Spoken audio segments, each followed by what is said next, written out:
by a single mom, and I always dreamed of having the perfect nuclear family for my own children. But things didn't turn out that way, and I've ended up raising my 2 daughters alone. Like any mom, I love my children to bits. But now that I'm on my own, I feel judged by others and disappointed with myself for not doing it the right way. It doesn't help that single moms are always being given a hard time. Right, wait there. It'll just be a few hours. They could give me baby Evos. I want to try and understand why I feel the way I do by finding out about the experiences of other single moms in the past. The women who had to hide themselves and their children from the rest of the world. She stayed away from anybody in authority. No doctors, no dentists. And those for whom the shame was so great, they had to give their newborn babies away. I felt the longing to have her, to hold her, to keep her. But in my head, I knew that I had to give her up. I really want to walk in other people's shoes. I want people to tell me their stories, and I want to know, what was it like for you?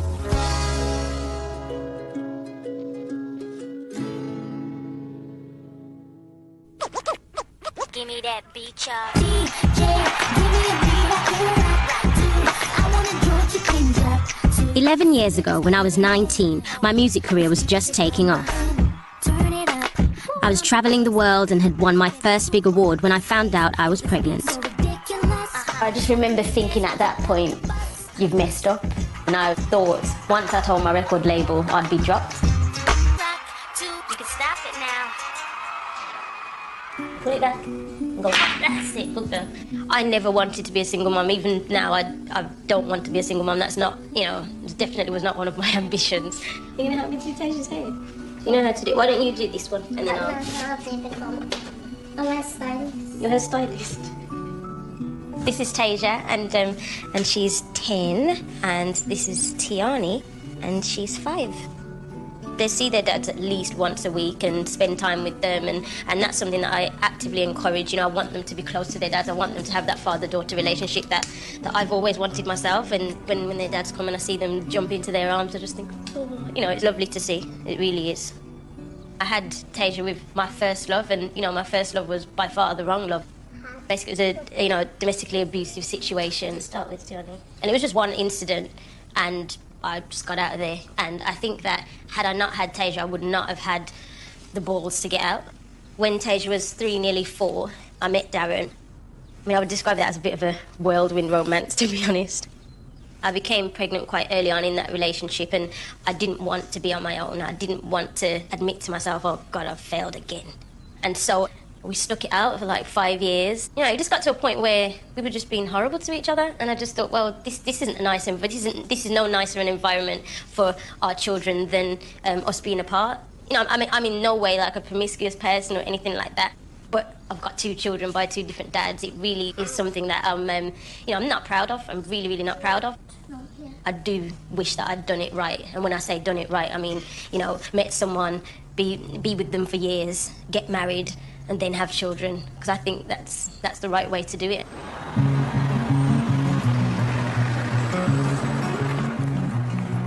I want to start by looking at the past, but strangely, there's very little written about single mums.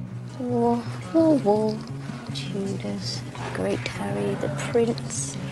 How can I not find anything, not one book? Is it the fact that we're being hidden, They're being hidden away, as if they didn't exist in history? How can it just be nothing? But I've heard that 100 years ago, if you were pregnant and unmarried, you could end up living like an outcast.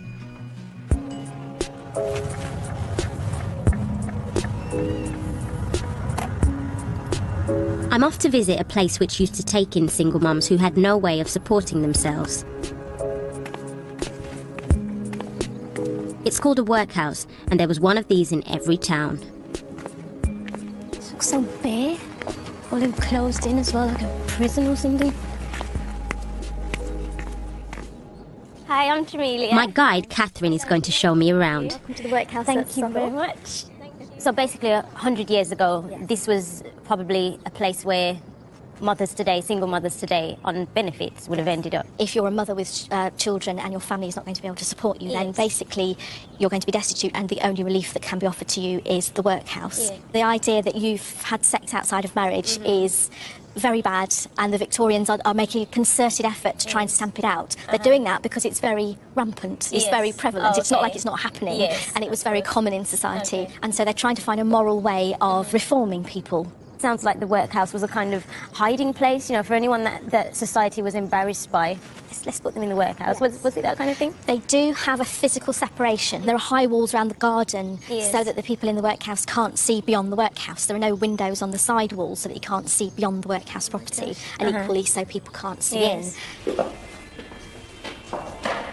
In the workhouse, unmarried mothers were given a bed in a dormitory and 3 meals a day. Oh my gosh. You've got a nice straw mattress and then a nice scratchy sheet. Nothing pleasant about that. In return, they had to earn their keep by working in the kitchens, recycling old rope and scrubbing the floors. They had no privacy, and any free time was spent praying for forgiveness. The women could leave the workhouse at any time, but many often arrived pregnant and would stay for several years. Sorry, what was this used for? This was the original infirmary building, so if you were unwell or needed isolating because of your illness, you would come here. In the case of unmarried mothers, if you're going to be giving birth, this is where it's going to take place. How long would they be in here before? They'd be with the babies for the first few weeks, and then later on the babies are separated out, and they'd be in a special area for the younger children with usually assistant nurses and a trusted inmate, perhaps acting as a wet nurse, so actually breastfeeding the babies on behalf of you and all the other mothers. Why weren't they able to look after their own babies? They genuinely believe that, particularly with unmarried mothers, that the mothers are morally dubious and have made a bad decision in life, and the best thing to do was to whip it away from its mother and to show it good Victorian values of, you know, hard work and cleanliness and schooling. They don't want particularly the unmarried mothers, corrupting them. Honestly, it sounds to me just so kind of heartbreaking, because, I mean, obviously, I'm a single parent myself, and I understand it doesn't make you any less of a mother or any less capable as a mother, you know, and just to have your child in a way kind of ripped away from you and then being told you're, you know, a dubious character and stuff like that, you know, it's just, I can't imagine what that must have felt like. It's just heartbreaking. It's another part of the deterrent. The thing that people most fear about the workhouse, apart from the stigma they're going to get from having come here, is that family separation. I'd really like to speak to one of the single mums who was in the workhouse to find out what it was like to be separated from her children and the rest of the world. It's unlikely that any of them are still alive, but amazingly, I have managed to track down 91-year-old Bill Golding.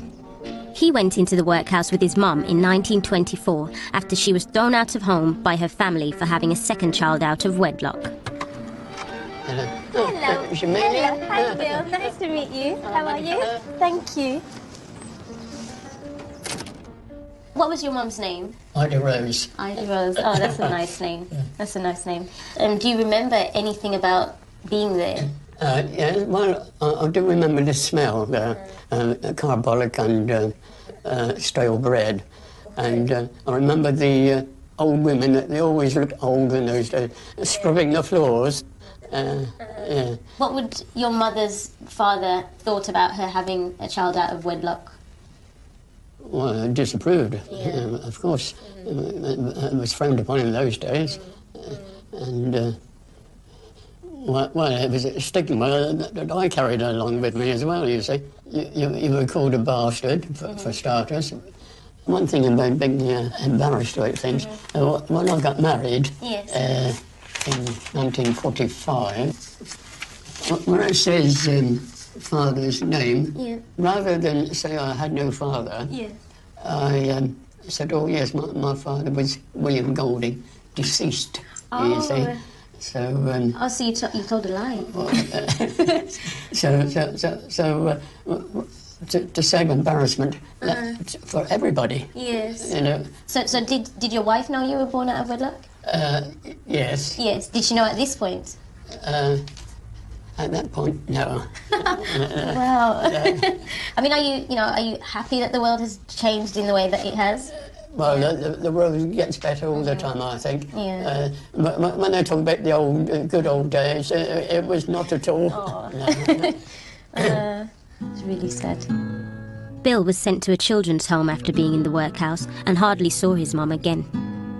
It really did hit me when Bill kept, referring to himself as illegitimate and that he was a bastard. It's just so wrong, and also for Bill to carry that shame, the shame that his mother put on him. And obviously I can totally understand how someone ends up in that situation as the parent, but I cannot understand or even accept the fact that Bill himself was penalised for being born within a single parent family. It's just awful. Bill's story has made me realise how lucky I am to be able to come back to a lovely home and look after my own children. I know that because of my singing career, I don't have the same money problems as many single mums. I don't worry about, I haven't got enough money to buy bread, or I can't, what are we going to eat tonight because I haven't got any money. I don't have those worries. I should have did some garlic bread or something. I think the hardest thing about being a single mum is it's being alone. It's being, having everything on your back. The worst times are when I'm worried, when I'm down, when I'm upset. Those are the worst times because I feel as if I don't even have the room to do that. I've got to schedule my tears, For instance, going through the divorce, I've had times where I've been so down and so depressed, and all I want to do is, wrap up in my duvet and cry. And I can't. It's not a splinter. Looks like I've got to make sure I've done everything else or seen to their needs first. It's not cut. He was ready to cry then.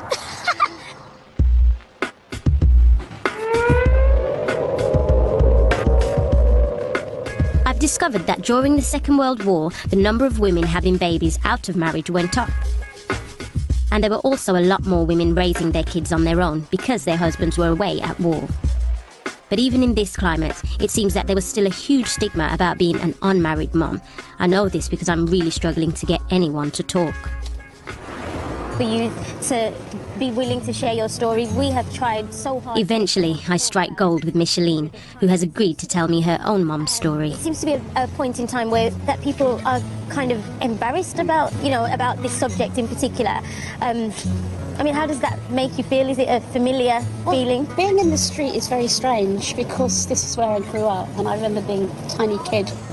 It's full of memories, but also it's a bit strange for me to be talking about this because it's very private, and I just hope that my mother would understand the reason that we're doing this because it's a piece of history. But I'm slightly uneasy about talking about such a private matter. This is my mother about the time that I was born. Wow, she looks like a film star. She does, doesn't she? I always say that, but it's true. Yeah. She really does. Wow. She came from Leeds in Yorkshire, and she was a fashion designer, and she came to live in London, and this is where she ended up in the summer of 1940, and this is where she had me. She was very sociable. She, in a strange sort of way, was enjoying the war. That seems bizarre, but you can imagine London was the party capital of Europe at that time. London was a great fun place to be with soldiers coming in. And my father was in the Free French Air Force, and she met him in a dance hall not far from here in Tottenham Court Road. That's him with the Free French Air Force people. Oh, wow. Okay. That was all his mates and whatever they called a squadron or something. I must emphasise that she was an extremely proper person. So although she was out dancing and merrymaking, she was not the kind of girl who'd go and have sex with anybody. So how it was that my father... basically he said he would marry her as soon as the war was over, and that was that. She believed him. He came back in 1945 after I'd been born and stayed for a week and disappeared forever. And she was on her own. And of course, she was a very proper person, and for her that was a terrible shock because it was embarrassing to have got caught out like that, to believe that story and then find out that it wasn't true. So she just changed magically from being Miss O'Sullivan to Mrs. O'Sullivan. And I suppose if you think about a street like this during the war, a lot of people coming and going, she just managed to keep a low profile because, of course, what we now know, the anxiety was that if you had a baby and you weren't married, somebody somewhere might come and take it away from you. absolutely love it. Look, this is where we used to come every summer. It's a 5-minute walk from the house, and my mother would work every morning from very early in the morning sewing at her machine until midday, when she would get washed and dressed and get me ready, put me in the pram, and we came here every day. It seemed as if you and your mum lived like in a little bubble. Do you know why that was? It was the fear of having the baby taken away. And so the best way to make sure that didn't happen was to not let anybody know that we were there. And so she stayed away from anybody in authority. No doctors, no dentists, no baby clinic. It must have been a huge compromise the day that she decided to send me to the nursery. That must have been quite worrying, actually. But she needed to take up her career again, and she took me to the nursery, and I was there for a year. And then when I was 5, the strangest thing of all, she sent me to a private school, which was very expensive. She sent me to the French Institute. I mean, how did she afford to do that? She worked and worked. She worked very long hours, 10 to 12 hours a day. And she never asked anybody for any money. Nobody, as far as I can recall, nobody ever gave her money except if she had earned it. No benefits? No benefits, nothing at all. And so it was a very quiet, secluded, hermit-like existence, and I was incredibly happy. Because that's what little kids want, isn't it? To be with their mum and have her undivided attention. Yeah. What do you think of the possibility that you could have been separated from your mum, that you could have been taken away? I think she'd have been a lioness. She would never have let anybody take her. She'd have lived in a hole in the ground if she'd had to. She would never, ever, ever have let anybody take me away. I always knew that I was absolutely wanted and absolutely cherished all the way through. I'm glad she was my mum. There's no way of knowing how many other women had to hide the fact that they were single mums just to be able to raise their kids. The thing I can really relate to about Micheline's mum's story is the feeling that you have to make up for being a single parent in some way. Find that lady. Okay, so what is she? What is her job? She's a farmer. Where would she go? What letter? F. Yeah. Good girl. With the job I have, I don't have that support system at home. I don't have, that other person who can pick them up from school, that consistent, partner. Let's do this together. Yeah. Once I knew that I could homeschool, I knew that that was the best thing for our family. Exactly. Good girl, high five. You got it right. Good girl, that's excellent. Last one into bed has to switch out the light. I think as a single parent, you do overcompensate because people think that your child is missing out, and you feel that your child is missing out if your child doesn't have that mommy and daddy situation, which is in every single story moment after I've switched out the light. But it does kind of get to you, even if it's the prince and the princess in the palace, she's got the king and the queen, and it's just like you do feel like, well, I don't want my child to feel as if she missed out. I want her to feel as if she had as full and as round an upbringing as any child in any environment. And so I definitely overcompensate. I do it all, and I don't care how tired I am. I don't care how much effort it takes. I don't care how it impacts on me or even my health, anything. I'm going to do it just because I want them to feel like they had it all and they did it all and they didn't miss out.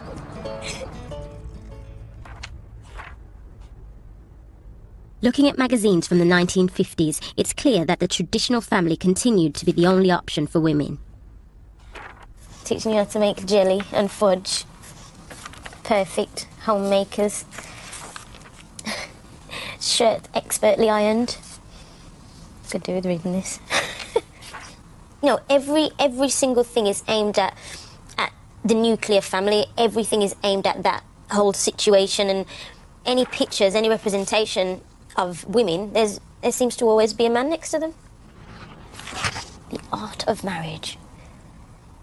I mean, the fact that they've got, a section which is the art of marriage, I mean, it kind of indicates to me that, if they assumed that every woman reading it was going to be a married woman. I mean, it's not called married woman, it's just called woman. So what if you're not a married woman? I mean, a single mother at this time must have really felt outcast. Then came the swinging 60s, which I've always been told was a time of cool music, fashion and sexual liberation. And in Britain by now there was a well-established benefit system. So by this time I was really expecting that everything would be easier for single mums. Yeah, okay. big kind of a smell. Yeah. Do you think they knew about it? In 1965, Padmini Staples was 16 years old when she discovered she was pregnant. So, Padmini, this used to be your old house? Yep, this is where I lived as a child. You had a baby, is it in the 60s? Well, it was in 1965 that I got pregnant, and Yeah. at the time I was going to technical college doing a secretarial course. Okay. And I worked part-time on a Saturday in the co-op. And, well, I didn't know quite what to do because I couldn't tell my parents. I was Yes. really terrified, so I waited and waited and hoped it would go away, and of course it didn't go away. So in the end, I told my father, and my father took me to the doctors, and sort of just everything went into overdrive about what would happen, but mostly it was kept a secret. Nobody really knew. I had to leave college, and I was actually sacked from my job at the co-op because I was unmarried and pregnant. Yes. Yeah. I know people think of it as a swinging 60s, but it wasn't really. It was, Really? yeah, it was a thing of shame, and I had to hide, and it was horrible. There were very few birth control options available at this time. There was no sex education, abortion was illegal until 1967, and you couldn't go on the pill unless you were married. Well, this is the bus that I would have taken to go to the mother and baby home in Newcastle. Okay. And I went there just about 1 month before the baby was born. And we caught this bus. My father came with me. I would have had my little suitcase with my clothes and things in. And a little layette for the baby that I had to... Well, I knitted cardigans and things for her. Do you remember what you spoke about on the bus journey? Did he speak about what was happening? No. I don't know what we talked about. We may have talked about the weather or the sights that we were passing or what. I don't know. But we certainly didn't talk about what was happening. About I was going away to have the baby. That, Yeah. I can't explain that enough. It just was not talked about. It was as though here I'm sitting with this belly out here and it was ignored. We were just going on the bus to a place where I was going to live for a few weeks. And that was that.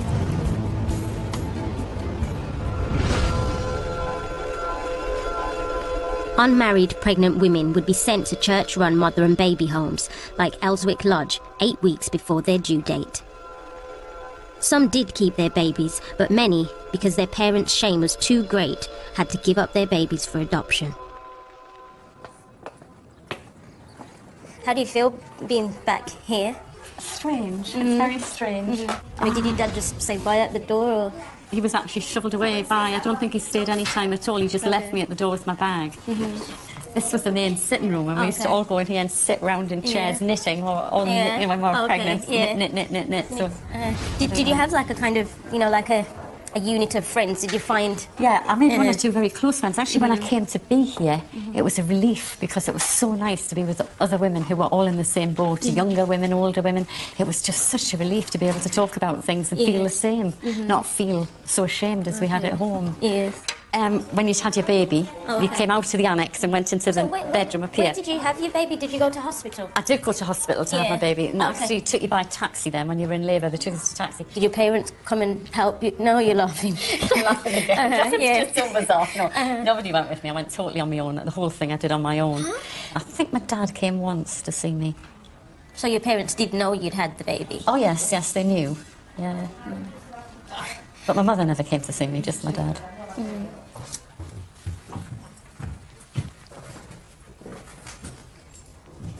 I can't remember. This is where you came with your baby? You came... Yes. Yeah. When you gave birth, I mean, I remember this kind of just euphoric feeling and just instantly falling in love. I mean, how did that feel for you? Well, I can't remember any euphoria, but I can remember falling in love. Because the moment I clapped eyes on her, I didn't want to give her up. I felt the longing to have her, to hold her, to keep her. That bonding, it was just there. She was my baby. But in my head, I knew that I had to give her up. So it was like trying to keep a lid on that, trying to keep it controlled. So I suppose it was a fight between the head and the heart all the time, wanting to keep her and hold her, and knowing she had to go, that I had no choice. When it was leading up to that day, I mean, how did you feel? I mean, what was going through your mind at that time? It's hard to sort of think of the dichotomy, but I mean, I was terrified of the day arriving, but I also couldn't stand it. The sort of waiting was terrible. So I both wanted it to happen and didn't want it to happen. And we never quite knew when it was going to happen either. They didn't really tell you until about the day before. What do you mean? Oh, sorry, that's shocking. So they just one day would come up to you and One say, day, okay. your baby's born tomorrow. Yeah. Quiet word in your ear. Maybe the evening before when we were all sat in the lounge after dinner. Because it would always, I can remember whoever it was, you know, the other girls would rally round and try and be nice to them, but it was always a subdued atmosphere when a baby was born the next day.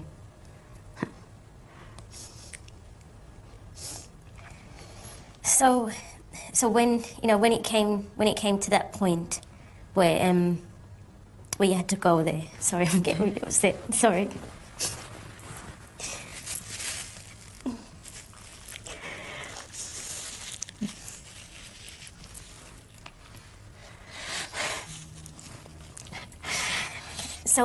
So when it got to that point where you had to go to, I mean, what happened? You know, the next day, what happened? The next day we did the morning routine, getting up. I think I probably was a little bit more relaxed about being up in the night. Yeah. I think it's my last night, so I probably took more time. But in the morning you got your baby ready, got it dressed in its best clothes. Yeah. Yeah. And then my father came. He probably came up on the bus, but we got a taxi. Yeah. And I took the baby in the taxi to the Moral Welfare Workers Office. Oh, so you went like to an office. Yeah, to an office in Newcastle. Yeah. And then what? You know what happened there? Well, I waited in one room with the baby, and the parents were in the next room.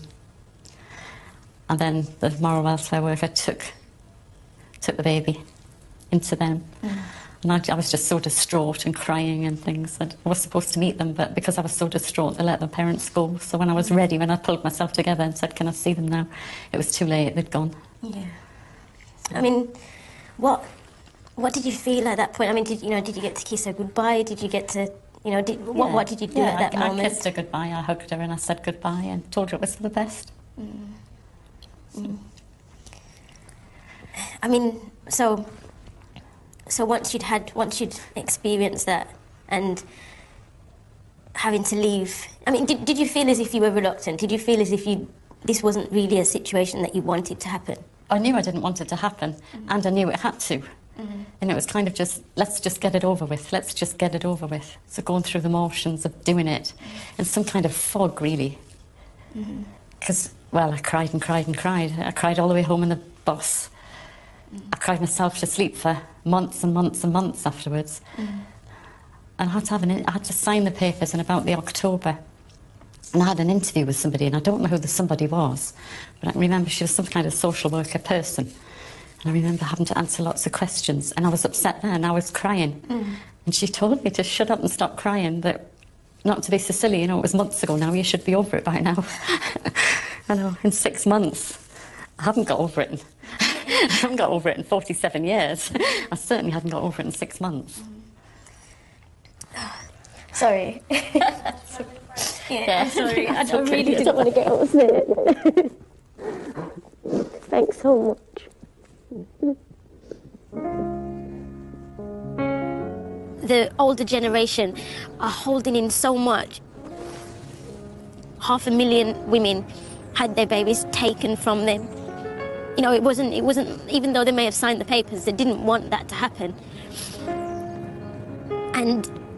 And we don't know how many of them are walking the streets, how many of them we're in contact with every day. I mean, these people may even be in our own families, and we don't know because it's all swept under the carpet. And I'm so glad that I'm doing this program, and so glad that people are getting to hear stories like this, because, I don't know, in a way I feel so ignorant. I feel like, I don't know, I feel like I've kind of had my eyes closed and really taken for granted. I complain sometimes about being a single mum. It's not an issue now. You know, I haven't got it hard. I haven't got it as hard as I thought I did. You know, at least I got the opportunity to be a single mum. At least I've had the option of being a single mum and didn't have to have a ring on my finger. Padmini went on to have a son, but she never forgot the daughter she had to give up. 33 years later, she managed to track her down in New Zealand, and they're still in touch.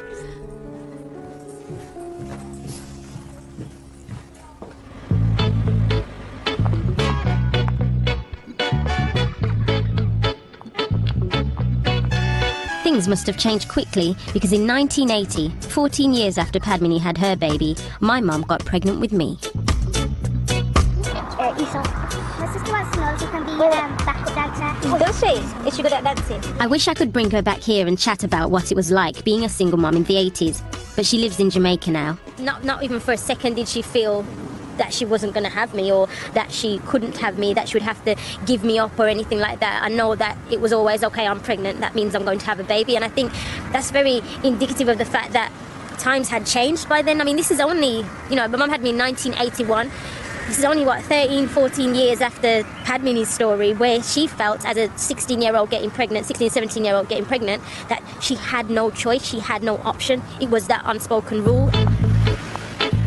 I actually lived in that house there, number 3. I grew up there with my mum and my 2 brothers. Growing up on this street with a single mother was pretty normal. 90% of the houses on this street were single parent families, single mothers. My mum struggled financially from time to time. Everybody was borrowing, have you got some sugar, have you got some eggs? It was very much that kind of community. Everybody helped each other out, and I guess it's because everyone understood each other's situations. My mum saw benefits as assistance, as help when you needed it, but as soon as she was capable of getting back to work, which she felt was when we got to school, that's when she volunteered at the local play centre and worked her way up to the manager. I look to my childhood and I say genuinely my mum did the best she could, and that for me is all you could want as a child, to know that your mum did everything and to the best of her ability for you. When you can bump and grind, it is good for your mind. When you can twist and shout, let it all hang out. So what had changed between the 60s and the 80s? The answer is everything. For the first time ever, women had choices and freedom. They could buy a house, go on the pill, abortion was legal, and they could now get a divorce from their husbands. And everybody was talking about it. She's only a child. And her without an arm. Yeah, well, I'm one of the new breed. Free-thinking women. Sex, yes. Babies, yes. Marriage, no. Mother of God. Women do... I find it so amazing, the difference in, things that are on TV now. Like the 70s seem to be like the death of shame almost, the fact that, I don't know, people having sex outside marriage now is kind of, it's okay to talk about, and even on TV.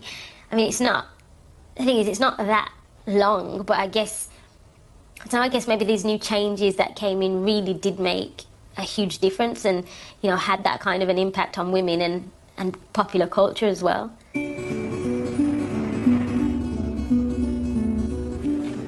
I wonder what impact this new freedom for women had on the new generation of us children who grew up with single mums. These are just little bits that I made this. I'm such a Blue Peter kid. I made this for my mum for Mother's Day. Like me, the Emmerdale actress and TV star Roxanne Pallett was brought up by a single mum in the 1980s. The 80s for me, obviously I was born in 82, so it was primary school for me. And I couldn't, I brought a picture, this will make you laugh. It's Mummy, Grandma and Roxanne. We're all smiling. Exactly. And but to me that was like the norm. It was me, Mum and Grandma, not a big deal. Whereas I'm sure there was a few kids that they would have to go and see the school psychologist with what they drew. And they had a mum and a dad. But this probably sums up my childhood best. Because it's the Betty Boo pose. And it's Mum, very windswept, in Greece, Auntie Jackie and my grandma and me, and so it's 3 generations, and we were all so in sync with each other. I was always part of the gang. It was a happy time, and it was you and Grandma doing a high five, and she'd come in from one shift, you'd go out for another, and we'd go out at the weekends and do stuff, and we weren't ruled by that stigma, because even though you were the only single mum out of 30 kids in my class, I was one of the happy kids and the brightest kids, and I think that's what matters really, isn't it? Do you feel you've been affected in any way by not having a dad around? I've never missed out, because it's all I've ever known is to have my mum and my grandma, and for me that is my most, it doesn't matter what I do in my career, my most prized possession is you and Grandma bringing me up, because I know I wouldn't be as strong and as creative and as strong-minded and independent, and I value that, because there's been moments in my life that without this strength and without this belief and tenacity that I've got from you and Grandma, and watching a woman do it on her own, I don't think I would have survived certain moments in my life. I'd have crumbled. I mean, the President of the United States was brought up by a single mom, and I just think that we have something in us. We do have something in us as children. You know, to see our mum struggle like that makes us think, well, if my mum can do it, I can do absolutely anything. And my mum gave me that, and it's something that I now pass on to my daughters. My mum definitely gave me the feeling that nothing is impossible. If I'm going to have a man in my life, he has to be strong. Yeah. Not just physically, but mentally, emotionally, and I can't. There's no room for error if I'm going to invite a man into my life. And if I have a kid, I'm hoping that there will be the dynamics of a mum and a dad, but I'm not scared if there isn't. Yeah. I'm not scared to do the single mum thing at all. What do you think, Monica? Well, the tight lips have come out. No, come on. How could you cope with sleepless nights? You forget about the sleepless nights, and it is hard. Don't be fooled into women making it look easy, because it isn't. And I don't think that's changed from the 80s till now. You know. Roxanne and Monica were part of a growing number of single-parent families. By the 1990s, there were 1.3 million of them, and a special lone parents benefit had been introduced to help them out. But the political climate was changing. It is time to get back to basics. Britain's fast-growing population of single parents have found themselves in the eye of a storm. There is a small minority who need encouraging to form stable relationships and marriages before having children. We do believe in the family unit as being the basis of a stable society. We want to discourage the young mum who turns up with a child in arms and stands on the town hall steps expecting the council to immediately be able to help her. Annie Oliver has chosen to live as a single mother, and when 3 years Single mum Annie Oliver was so upset by what was being said at the time that she went on television to defend herself. Single parents are being scapegoated, it seems. I mean, it's not going to promote childcare for single parent families when he thinks single parents families are unnatural. And she's still doing it today. Hello. Hi, I'm Jamelia. I'm Annie. Hello, Annie. Nice to meet you. And you. Oh, cool. Well, what's all this in? This is some of the newspaper articles and cuttings from the 90s. Well, I became a single parent in 1990. I had my son Alex in 1990. I was on my own with this baby. I'd left a violent relationship, so I thought actually I would do the right thing, which is bring him up without violence. I had no money. I was living in this house that was cold. I was really miserable. And then when I started to read this stuff in the newspapers, it actually made me really, really depressed. Really? Made me really upset. I actually took it very, very personally. Single parents fail children, says a judge. Wow. Life on the estate of missing fathers. Oh, this is John Redwood. He suggested that we put our children up for adoption. What? This one, headed up the single mothers, just who is to blame, says the statistics tell a damning story of social and moral irresponsibility. So this is how we were being spoken about. It's just so unfit. What a horrible picture. Oh, this is my how gosh. the people in power saw single parents at the time. And it's just so unfair. It's unfair to the mothers, it's unfair to the children. Yeah. As you said, children can read. My daughter could read that. Yeah. And I would hate to be faced with something There like was this every day. so much negative stuff that there was a cartoon in one of the newspapers, and England had been knocked out of the World Cup, and it was a cartoon of despondent footballers sat like that, and underneath it said, "I blame single parents." That's how much was in the media about how single parents were wrong. This is the backlash. Yeah. This is kind of, well, this has got too much. These women are leaving their husbands and wanting social housing and wanting access to benefits, and it's all too much. And I think what happened was we became a scapegoat. We are not in the business of subsidising scoundrels. So, Mr. Chairman, just like in the Mikado, I've got a little list of benefit offenders who I'll soon be rooting out, and who never would be missed. They never would be missed.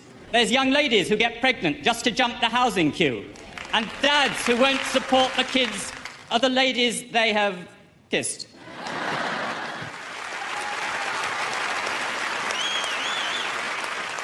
Who was that? That was Peter Lilly, who was the Minister for Social Security. He upset a lot of people with that speech. On his list is the list of fraudsters. Yeah. And that basically included single mothers. Looking after their children. Do you think that there are any women who get pregnant to get a council house? It would be a very small minority. There's no way you would get pregnant to have a council masonette. I want to understand what was going on in the 90s. Hello. Hi, it's lovely to meet you. So I'm off to meet journalist Julia Hartley Brewer, who has written about some of the issues in the newspapers.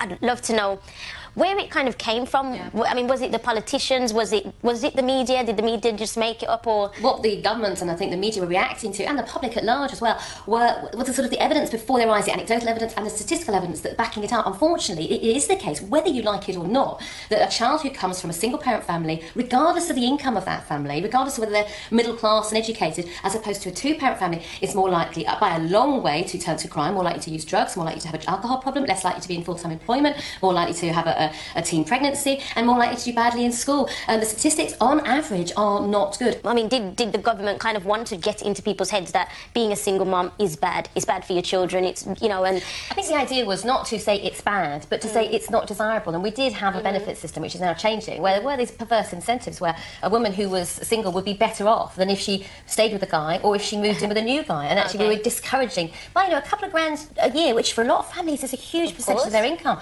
and stopping people from setting up new family units. It's all about really just trying to encourage the family unit, but not to penalise single mums at the same time. And that's a very difficult balance, and it's not a balance the media, I admit, has got very well. We say we do like to have a bogeyman, someone to blame, and single mums for a long time have been a very easy target. Through someone's lifestyle choice, if you want to call it that, there is a massive effect on the economy, on the taxes, on other people. Other people's lifestyles are affected by your lifestyle choice. I do believe that being a single mother is never a choice. It's never something that...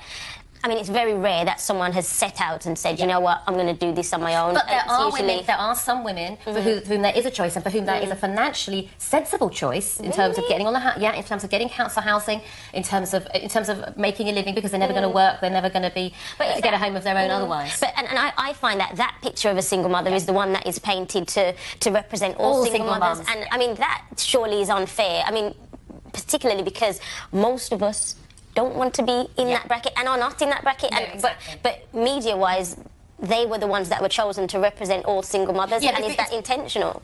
No, I don't think it's been intentional, but there has been a caricaturing of single mums. You think of pram face. Yes. You know the image I'm talking about. You know, I mean, and look, no one wants to be in that situation. No one rational is going to choose that situation. I don't know any single mums who would not rather be either with in a happy marriage with a guy with whom they had their child, or with somebody else. So why are we pretending that this is a positive lifestyle choice? It's not. It's not a bad one, but it's not the best one. So why don't we encourage people for the best one? I hear that, but at the same time, I think that would you think it was fair to say that this is part of the reason why single mothers of today feel this stigma and feel, even me as a single mother myself, because of things like this, I can't help but question, am I doing the right thing by my children? Look, in an ideal world, you would probably, as great a mum as you are, and as for all the good reasons you had for getting out of your relationship, you would rather be in a happy, long-term, loving relationship with somebody to help you look after your kids, and your kids would prefer that. So let's stop pretending that isn't what we're all after. I know that Julia is only saying what a lot of people think, and she's right. I would rather be bringing up my kids with a partner, but for me, that's just not a reality. I refuse to believe that I've made the wrong choice with where my children are concerned, and I don't know a single mum who was in a positive relationship and decided to leave. It wasn't that situation. Most of us didn't want to be single mums. Most of us don't want to be without the partner, but circumstances have led us to this place. Now, don't tell us that we're all doomed. I refuse to believe that. I really do, and it's really upsetting for someone to basically tell me it's pointless. If you ain't got a man in the house, it's pointless. It's extremely offensive. It really is, and more upsetting than offensive, because I don't want to think that my kids are going to be nothing just because of choices that I have made. Sorry, it's really, really, really hard to even think of. I want to feel as if my kids have got the same chance as anybody else's.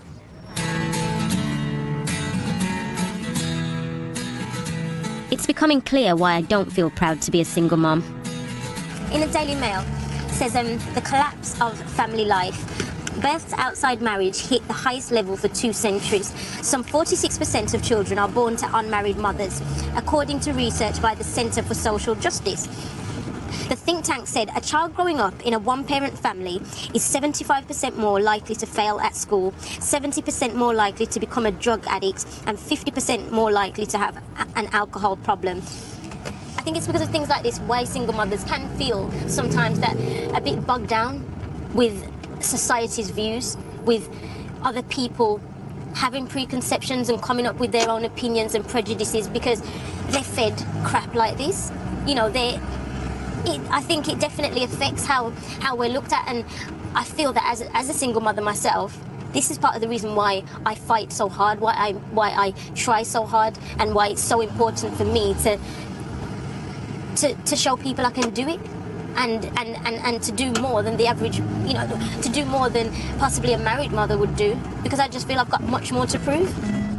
If I'm honest, this is my deepest, darkest fear, that somehow, no matter what I do, my kids will be damaged in some way. And I'm not imagining it, because here are the statistics in black and white in the paper. So what is the truth? I'm off to Cambridge University to meet the most qualified expert I can find. He's Professor Lamb, head of the Department of Social and Developmental Psychology. He spent 30 years studying what happens to children brought up in single-parent families.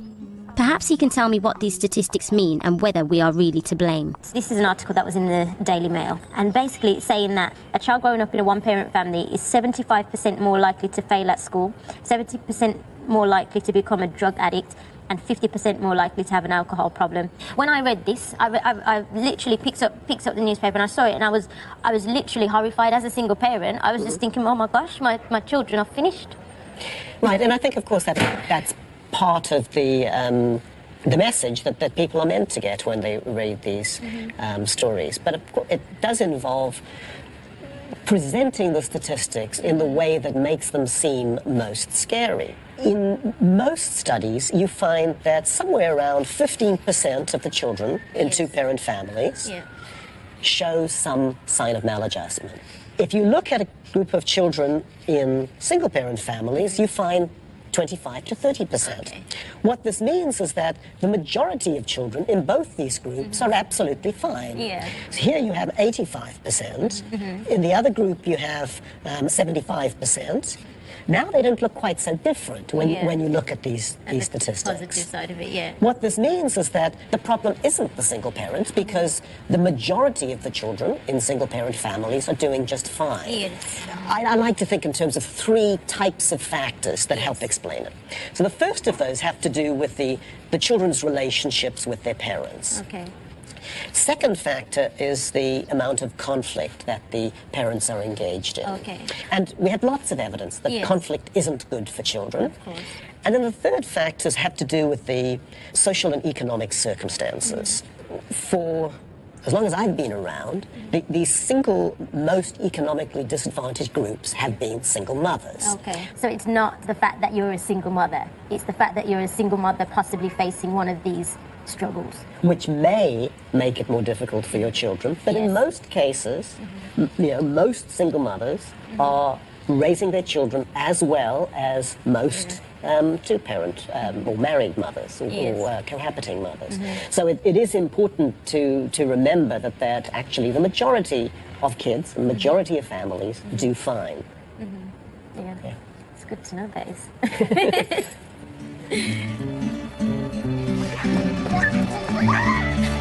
My visit to the professor feels like a weight off my shoulders. When I started this film, I felt ashamed to be a single mom. It's like the club that no one wants to join.